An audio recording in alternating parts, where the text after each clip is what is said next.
Hello everyone, welcome to my channel Ease Learning. This is Monica, and in today's class I will discuss about the previous year question of Unit 1. आज हम discuss करेंगे previous year questions किसके unit 1 की of education paper. ठीक है, हम anti UGC net paper education discuss कर रहे हैं, तो उसमें हम प्रीवियस ईयर क्वेश्चन लेंगे. ऑलरेडी फर्स्ट 20 क्वेश्चंस मैंने डिस्कस कर लिए हैं यूनिट 1 की, और मैंने आपसे व्हाट्सएप ग्रुप पे रिक्वेस्ट भी की थी कि आप प्लीज़ जो प्लेलिस्ट है यूनिट 1 की वो एक बार देखिए, ताकि आपको एक रिवीजन हो पाए और आप बहुत ही ईजिली आंसर मार्क कर पाएँ, क्योंकि ऑलरेडी हम डिस्कस कर चुके हैं. जो वीडियो लेक्चर्स अवेलेबल हैं, हर वीडियो लेक्चर अवेलेबल करवाया है हर टॉपिक से कंसर्न, तो उससे बहुत सारे क्वेश्चन आंसर आपके ऑटोमेटिकली सॉल्व हो जाएंगे. अब ये वो क्वेश्चन है जो ऑलरेडी आ चुके हैं, तो आप एक वीडियो लेक्चर की हेल्प से इन आंसर को मार्क कर पाएंगे. ठीक है, तो स्टार्ट करते हैं क्लास को एजुकेशन पेपर के लिए. First question we have, play way method of teaching has been emphasized in the scheme of education of naturalist, realist, pragmatism and extensionism. देखिए प्लेवे मेथड जो नेचर की बात कर रहा था कि नेचर में आप खेलिए और अपना स्टडी कीजिए, तो ये आपका प्लेवे मेथड कंसर्न है आपका नेचुरलिस्ट से. ठीक है, नेक्स्ट वी है what mark the beginning of Indian philosophy, Rigveda, Samaveda, Yajurveda, Atharvaveda. ठीक है, क्या आपकी इंडियन फिलोसफी का बिगनिंग की बात करेंगे. चार हमारे वेद हैं, ऋग्वेद, सामवेद, यजुर्वेद और अथर्ववेद. तो ऋग्वेद जो है आपका वो इंडियन फिलोसफी की स्टार्टिंग की बात करता है. Clear. Next we have which philosophy developed the monitorial system in classroom. देखिए monitorial system that means limited facilities.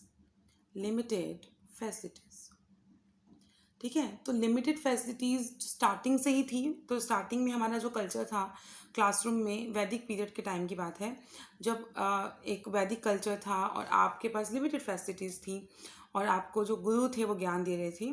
ठीक है, तो वहाँ पे आप लिमिटेड फैसिलिटीज़ मॉनिटोरियल सिस्टम की बात करेंगे तो वो आपका आएगा वैदिक.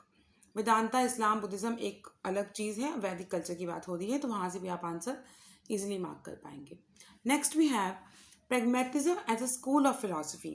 Assume that pragmatism as a school of philosophy. देखिए pragmatism की मैंने जब क्लास ली थी तो आपको समझाया था. pragmatism जो प्रैक्टिकल एस्पेक्ट की बात करता है, एक्सपेरिमेंट्स की बात करता है, प्रैक्टिकल एटीट्यूड की बात करता है. तो आंसर देखते हैं.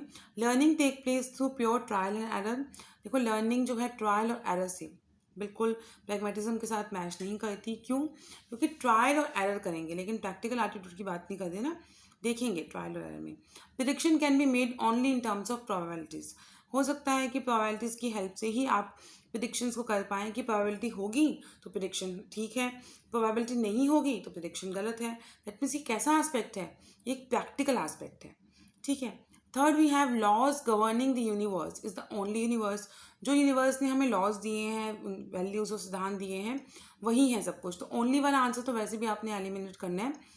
कुछ चीज़ें आपको पता है factual information, that's a different thing. Only वही रूल्स होंगे जो यूनिवर्स ने दिए हैं, तो तब भी आपका आंसर नहीं है. Nature of the universe is the best described bye stability. ठीक है, nature of the universe is best described bye stability. अब देखो स्टेबिलिटी की बात कर रहे हैं कि जो यूनिवर्स का नेचर क्या है, स्टेबल रहना, जबकि ऐसा नहीं है. तो आपका ऑप्शन नंबर 2 सही है. Predictions can be made only in terms of probabilities. ठीक है, प्रोबेबिलिटीज़ होंगी तो आप प्रेडिक्शन करेंगे. क्या ये प्रैक्टिकल एस्पेक्ट है? बिल्कुल प्रैग्मेटिज्म के हिसाब से है ये, तो प्रैक्टिकल एस्पेक्ट की बात कर रहा है ये. Okay, next we have which philosophy says do not care to know various theories about God and soul, do good and be good, that will take you to whatever truth there is. देखिए ये क्या aspect की बात कर रहे हैं, ध्यान से देखिए क्वेश्चन को. कौन सी फिलॉसफी कहती है कि do not care to know various theories about God and soul. देखिए गॉड और सोल ऐसे आपको आंसर दिख रहा है, लेकिन एक्सप्लेन करती हूँ मैं. ठीक है, अब जो बुद्धिज़्म एस्पेक्ट है, बुद्धिज़्म में कहा गया कि आपने ना कि क्या गॉड है और क्या सोल है, इस ट्रुथ की तरफ जाने की बजाय, ठीक है, ये अपने कर्मा पे बिलीव कीजिए. Do good and be good. तभी आपके जो 4 नोबल ट्रुथ्स थे वहाँ पे मेंशन थे कि जो आप ह्यूमन सफरिंग की बात की गई, तो उसमें क्या था कि आपको ट्रुथ को फाइंड आउट करने में मत लगो, आप अपने कर्मों पे ध्यान दीजिए और अपने नोबल ट्रुथ्स पे ध्यान दीजिए। और बुद्धिज़्म में ह्यूमन सफरिंग की बात की गई, रीबर्थ की बात की गई, ठीक है, दुख की बात की गई। और यहाँ पे क्या बोला हुआ है कि गॉड और सोल, उसकी थ्योरीज की आपने केयर नहीं करनी। तो ये सिंगल आपका इज्म था, दैट इज़ बुद्धिज़्म। कि आपने, और सोल जो है वो परमानेंट नहीं है, ठीक है, तो इटर्नल सोल और परमानेंट नहीं है, तो आप उसके पीछे भागने के बजाय कर्मा की बात की गई।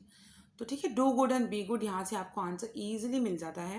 And that will take you to whatever truth there is. और ये बहुत बार क्वेश्चन रिपीट हुआ है। तो आंसर है आपका बुद्धिज़्म। ठीक है, बुद्धिज़्म का लेक्चर आप देख सकते हैं। अगर आपको कोई भी और कन्फ्यूजन है, डिटेल वीडियो लेक्चर्स अवेलेबल हैं आप लोगों के लिए, ताकि आपके क्वेश्चंस आप सॉर्ट आउट कर पाएँ। Next we have which of the following philosophy claim that Vasana and Trishna, irrational desire and appetites, lies at the root of human suffering। देखिए, अब मैंने आपको भी बताया ह्यूमन सफरिंग, दुख की बात, कि देखिए ये जो आपका इज्म है बुद्धिज़्म, इसमें बताया गया कि ह्यूमन सफरिंग, दुख होगा, कोई ना कोई आपकी इच्छाएं होंगी, उसके लिए पीछे आप परेशान होंगे। तो वासना और तृष्णा ये आपके इरेशनल डिज़ायर हैं। रैशनल मतलब कोई लॉजिक नहीं है, इरेशनल डिज़ायर है। तो ये आपके ह्यूमन सफरिंग का कारण है। ठीक है, आपकी जैसे वासना, सेक्सुअल डिज़ायर, और तृष्णा की आपको कोई चीज़ लेनी है अपनी तरफ की, मेरे पास होनी चाहिए ये चीज़ें, तो ये ह्यूमन सफरिंग का रीज़न है।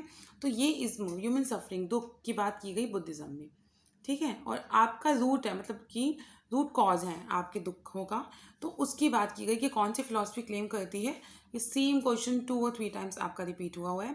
तो उससे आपको, आप एक बार एमसीक्यूज़ भी देखेंगे और मैं आपको लर्न भी करवा दूंगी। तो जब क्वेश्चन आपके रिपीट होते हैं तो आपके लिए बहुत ईजी हो जाएगा आंसर मार्क करना। ठीक है, तो विच फिलॉसफी क्लेम दैट वासना एंड तृष्णा lies at the root of human suffering, that is only Buddhism. The nature of values, आपको मैंने वैल्यूज़ बताई थी जब, कि एस्थेटिक वैल्यूज़ और फंक्शनल और प्रैक्टिकल वैल्यूज़। ठीक है, आपका टाइप्स ऑफ नॉलेज हमने डिस्कस की थी। तो ये आपका है option number C, both functional भी होती है, प्रैक्टिकल भी होती है, इफेक्टिव भी है, सेंसिटिव भी है। कुछ क्वेश्चन तो आप इजीली मार्क भी कर पाएंगे। Okay, next we have alienation as a widespread social problem was first highlighted by Marxism. Marxism ने हाईलाइट किया था 1844 में। देखिए इसका मतलब क्या है। Alienation means isolation. बहुत ध्यान से समझेंगे इस टर्म को। देखिए, आइसोलेशन, अलग होना। ठीक है, मार्क्सिज्म में कार्ल मार्क्स ने 1844 में एक टर्म डेवलप की, और इन्होंने बताया कि भाई इसका मतलब है आइसोलेशन, कि जब हम सोसाइटी के अगेंस्ट जाते हैं किसी भी पर्पस के लिए, तो आप खुद को अकेला रखेंगे। अकेले हो गए आप, क्योंकि आपने फाइट की है। मतलब जो जैसा चल रहा है उसमें से आप अलग होते हैं, आइसोलेट होते हैं। आप सही के लिए बात कर रहे हैं, लेकिन आप आइसोलेशन की तरफ जा रहे हैं, एलिनेट कर रहे हैं। तो वो कंसेप्ट आपका दिया था मार्क्सिज्म ने। क्लासेस सोसाइटी की बात की थी, कैपिटलिज्म पे जोर था, पुअर पीपल जो थे वो, उनके लिए कोई काम नहीं किया जा रहा था। तो इसके लिए आवाज़ उठाना, अपने आप को एलिनेट करना था, आइसोलेट करना था फ्रॉम द सोसाइटी। ठीक है, तो ये एलिनेशन आइसोलेशन से कंसर्न है, कि आप सोसाइटी से खुद को अलग फील करते हैं, या किसी भी ग्रुप से जहाँ पे आप अपने सही बात के लिए एक आवाज़ देंगे, तो आप you are rejected by your loved ones. तो आपके जितने भी लव्ड वंस हैं उनसे आप एक रिजेक्शन फील करेंगे। ठीक है, एक रिजेक्शन मिलती है आपको। तो that is known as Marxism. The school of Indian philosophy, which states that there are 6 distinct permanent sources of knowledge, is Advaita and Vedanta. देखिए, आपको मैंने सोर्सेज ऑफ नॉलेज की क्लास दे रखी है, सांख्य की डिटेल लेक्चर अवेलेबल है, बुद्धिज्म, जैनिज्म। तो sources of knowledge, 6 sources of knowledge, परमांस की नॉलेज आप कैसे गेन करेंगे, तो वो है आपका अद्वैत और वेदांता में 6 हैं। ठीक है, किसी में 3 है, किसी में 2 है। Please do check it out, जो आप वीडियोज़ हैं प्लीज़ देखिए एक बार। Next we have the oldest western philosophy is idealism. और आइडियलिज्म सबसे अलग इज़म है, बाकी सारे इज़म सबसे अलग इज़म है। आइडियलिज्म विचारों की बात करता है, आपके पास ऑप्शन है रियलिज्म, वो रियलिटी एस्पेक्ट की बात करता है। मतलब आइडियलिज्म बिल्कुल एक तरफ है, बाकी की इज़म बिल्कुल एक तरफ है। तो oldest western philosophy is idealism. Okay, next we have philosophy helps in determining aims of education. क्या ये स्टेटमेंट ठीक है? देखिए, जो असर्शन और रीज़न के क्वेश्चन होते हैं उसको करने का एक ही मोटो है। जो स्टेटमेंट लिखी है आप उसमें ध्यान दीजिए कि क्या वो सही है, जो लिखा हुआ है बिल्कुल ठीक बात है या नहीं। अगर है तो आप टिक मार्क लगा दीजिए, ठीक है। और जो उससे कंसर्न रीज़न है, क्या उससे कनेक्टेड है, तो ठीक है, तो उस हिसाब से आप ऑप्शन चूज़ कीजिए। ठीक है, उसके लिए आपको नॉलेज होनी चाहिए एस्पेक्ट की। आपसे कोई कुछ चीज़ पूछी तभी जाएगी जब आपको पता होगा। फिलॉसफी हेल्प करती है एजुकेशन एम्स को डिटरमाइन करने में obviously. Education depends mostly on philosophy, yes. इसका आंसर कुछ जगह पर दोनों को ट्रू माना गया है और कुछ जगह पर आपका रीज़न इसके साथ मैच नहीं किया गया। तो नेट का जो एक ऑफिशियल आंसर की थी उसमें इसका आंसर ट्रू है और होना भी चाहिए। कुछ एस्पेक्ट्स में ऑब्जेक्शन किया गया कि इसका आंसर ट्रू या दोनों जो है वो ठीक नहीं है, ये है। ठीक है, तो फिलहाल तो नेट के हिसाब से ट्रू है। और क्योंकि बिल्कुल सीधी सीधी बात कही गई है तो उसमें कुछ और मतलब निकलने का इसमें सेंस नहीं बनता। Education depends mostly on philosophy, obviously yes, क्योंकि फिलॉसफी से स्टार्टिंग हुई थी ना, तो उसके बाद अलग अलग डिसिप्लिन में हमने एक इम्प्रूवमेंट की। The school of philosophy which reject the prefixed value. देखिए, प्रीफिक्स्ड वैल्यू क्या होती है? प्रीफिक्स्ड पहले से, फिक्स्ड मत से पहले प्री लगा है तो पहले से डिसाइड की गई वैल्यू। रियलिज्म बात करता है रियलिटी की, प्रैग्मेटिज्म बात करता है प्रैक्टिकल एस्पेक्ट्स की। ठीक है, तो विच रिजेक्ट, इन्होंने कहा क्या ये बात नहीं करते, तो दोनों की दोनों इज्म है प्रैक्टिकल एटीट्यूड के ऊपर, रियलिटी के ऊपर। तो ऑप्शन सी आपका बोथ ए एंड बी सही आंसर होगा। ठीक है, पहले से बताई हुई कोई वैल्यूज की बात ये नहीं करता। Sankhya philosophy present the creation theory of putting various elements in sequence that sequences। Sankhya में मैंने आपको क्लास में बताया था, उसका आपको पीडीएफ भी शेयर किया था। देखिए, पुरुष सबसे पहले, ठीक है, देन वी हैव प्रकृति, उससे बनता है महत, उन दोनों से बनता है अहंकार। थोड़ा सा बुद्धि आई, हमें अहंकार आ गया। तो ऑप्शन सेकंड आपका है। डिटेल वीडियो लेक्चर देखिए ताकि आपकी रूट लर्निंग ना हो, आप रटे ना चीज़ों को, आपको समझ आए। उसके लिए डिटेल वीडियो लेक्चर अवेलेबल है, प्लीज़ आप उसको देखिए, प्लेलिस्ट में चेक कीजिए और मैं आपसे व्हाट्सएप ग्रुप पे दोबारा शेयर करूँगी जिन्होंने ऑलरेडी नहीं देखा है। सांख्य फिलॉसफी बात करता है पुरुष, प्रकृति, महत और अहंकार। क्लियर? ये सीक्वेंस है। Which school of philosophy believes that school is a laboratory of experimentation. अभी मैंने आपको पहले भी बताया कि स्कूल जो है वो एक्सपेरिमेंटेशन, जहाँ पे प्रैक्टिकल एस्पेक्ट की बात करता है, दैट इज़ प्रैग्मेटिज्म। तो किसकी बात करता है? प्रैग्मेटिज्म की।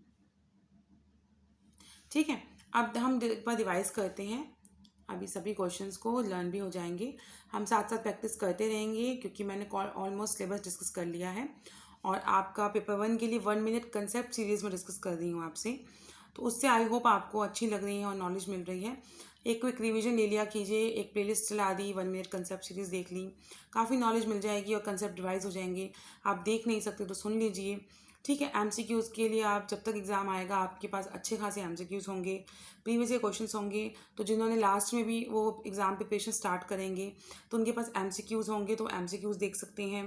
प्रीवियस ईयर क्वेश्चन से भी क्वेश्चंस आते हैं। ठीक है, और आइडिया लग जाता है आपको, एक नॉलेज फॉर्मेशन होता है।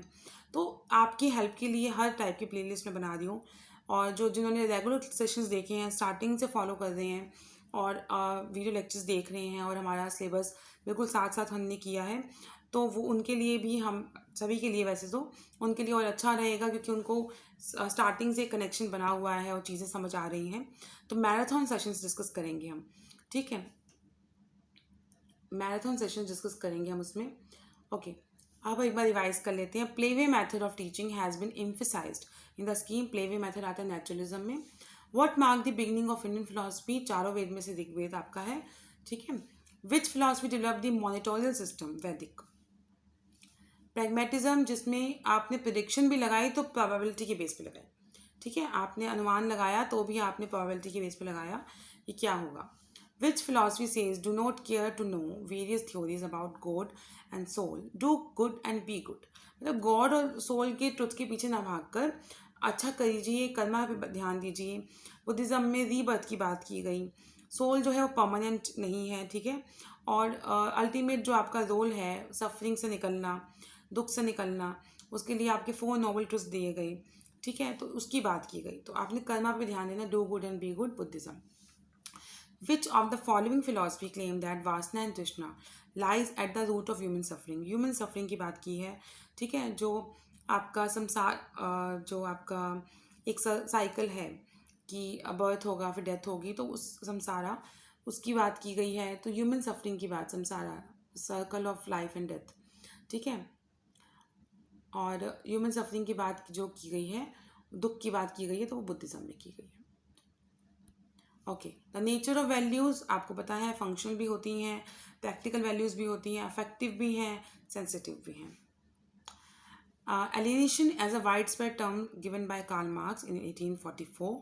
आइसोलेशन की बात की कि आप जब सोसाइटी के लिए किस अलग चीज़ के लिए बात करेंगे तो आप अपने आप को आइसोलेट पाएंगे कि आप सोसाइटी से अलग हो गए.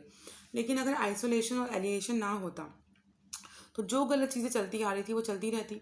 ठीक है, कोई आवाज़ उठाने वाला ही नहीं होता. सिर्फ इस डर से कि हमें अलग कर दिया जाएगा या हमें अलग ट्रीट किया जाएगा.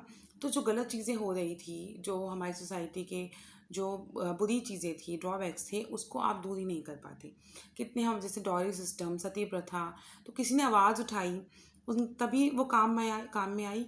और जो एलिएशन है, जो कार्ल मार्क्स ने क्लासलेस सोसाइटी की बात की, कार्ल मार्क्स ने बात की क्लासलेस सोसाइटी की. ठीक है, कि सोसाइटी कैसी होनी चाहिए, क्लासलेस. ठीक है, कोई आपका डिफरेंस नहीं होना चाहिए कैपिटलिज्म में. और मतलब कैपिटलिज्म ही चला रहे हैं सब कुछ, तो पुअर पीपल को तो कुछ मिल नहीं रहा. तो उसकी सोसाइटी, ऐसी सोसाइटी नहीं होनी चाहिए. तो ये किसकी बात थी, मार्क्सिज्म की. ये वर्ड दिया था 1844 में. The school of Indian philosophy which states that 6 types of pramana, Advaita, Vedanta. The oldest western philosophy is idealism. Philosophy help करती है एजुकेशन में, एजुकेशन डिपेंड करती है फिलोसफी पे. Both are true. The school of philosophy which reject the prefixed value, कि कोई भी prefixed value नहीं होनी चाहिए. तो ये रियलिज्म और प्रैग्मेटिज्म, क्योंकि दोनों प्रैक्टिकल एस्पेक्ट्स की और रियलिटी की बात करते हैं. सांख्य फिलोसफी में सबसे पहले पुरुष की बात की गई, फिर प्रगति, पुरुष और प्रगति, पुरुष एंड प्रगति इकट्ठा बोला जाता है. तो पुरुष पहले है, प्रगति उन दोनों से मिलकर बना है महत, महत के बाद अहंकार.